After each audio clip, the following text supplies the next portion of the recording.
मुझे एक शादी याद है अपनी फैमिली में। मैं तब टीनेजर था। एक लड़की थी, वो मेरी कज़िन। उसे एक लड़का दिखाया गया। घर पे मीटिंग हुई, चाय पानी हुआ।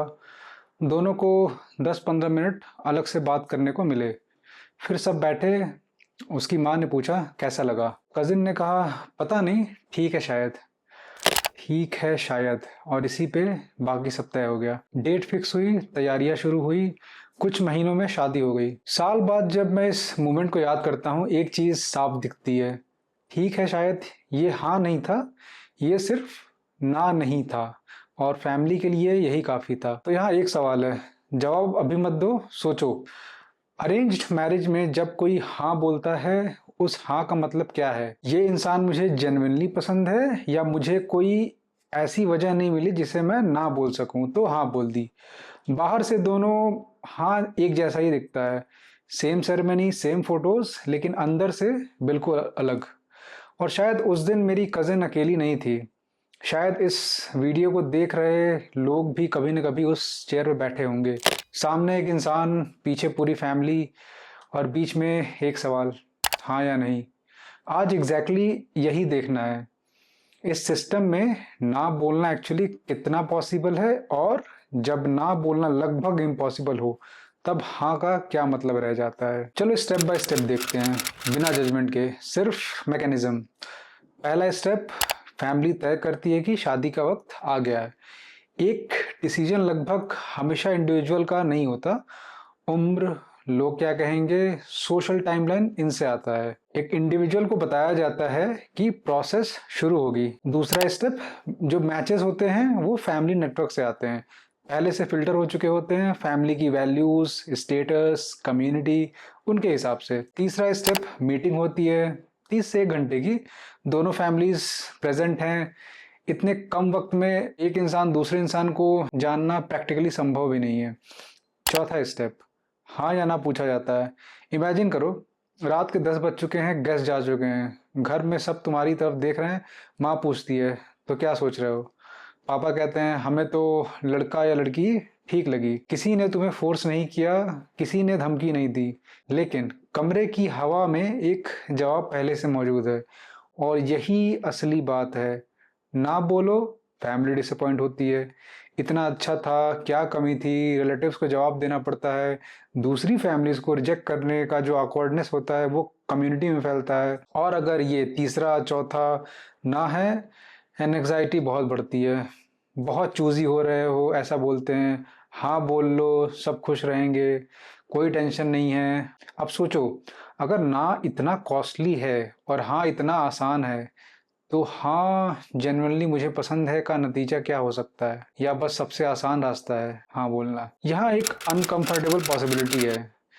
हो सकता है लोग हाँ इसलिए नहीं बोल रहे हैं क्योंकि उन्हें इंसान पसंद है। हो सकता है वो हाँ इसलिए बोल रहे हो क्योंकि अकेले ना बोलना बहुत मुश्किल है। इसे एक रियल एक्सपेरिमेंट से समझते हैं।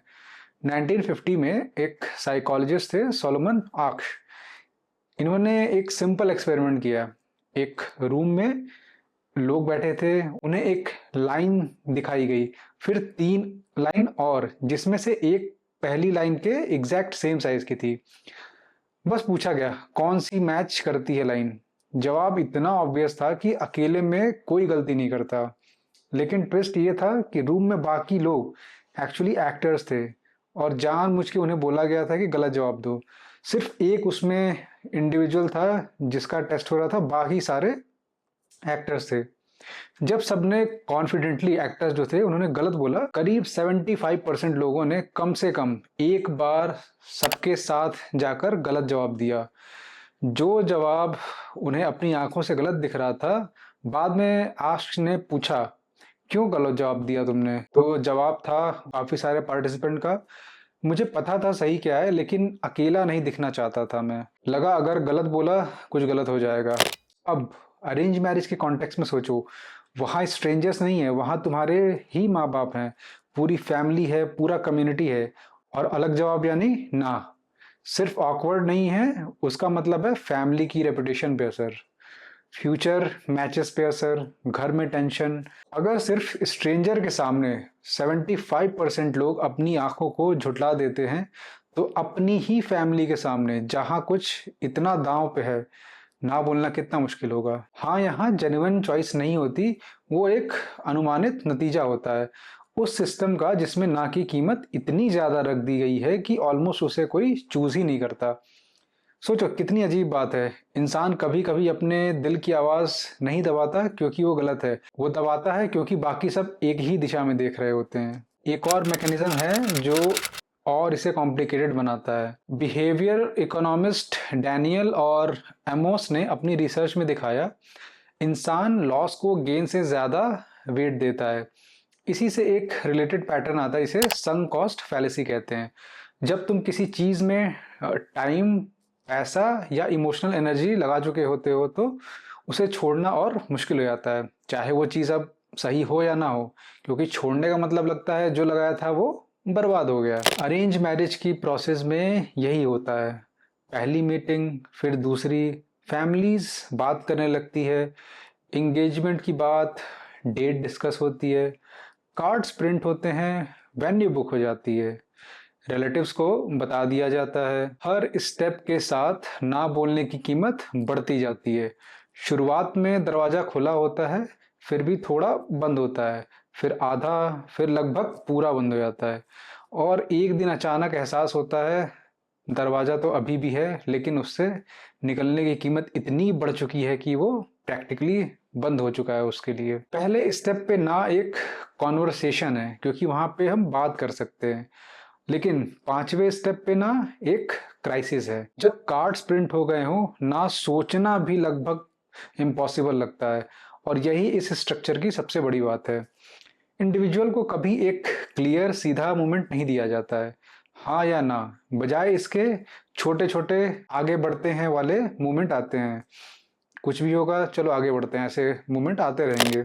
लेकिन एक ऐसी जगह पहुंच जाते हैं जहां से निकलने का कोई रास्ता ही नहीं बचता, और उस जगह पे जो हाँ बोली जाती है वो डिसीजन है या बस प्रोसेस का अंत। अरेंज मैरिज सिर्फ दो लोगों का फैसला नहीं है, ये एक और लेयर है जो मैरिज को स्पेशली कॉम्प्लेक्स बनाती है। फैमिली थेरेपिस्ट सेल्वाडोर, जिन्होंने स्ट्रक्चरल फैमिली थेरेपी डेवलप की, उन्होंने एक कॉन्सेप्ट डिस्क्राइब किया, एनमेशमेंट, जिसका मतलब है जब फैमिली मेंबर्स के बीच बाउंड्रीज इतनी ब्लर हो जाती है कि एक इंसान का डिसीजन सिर्फ उसका नहीं रहता, वो पूरी फैमिली का डिसीजन बन जाता है, और उसके कॉन्सिक्वेंसेस सिर्फ उस इंसान पे नहीं पूरी फैमिली पे महसूस किए जाते हैं।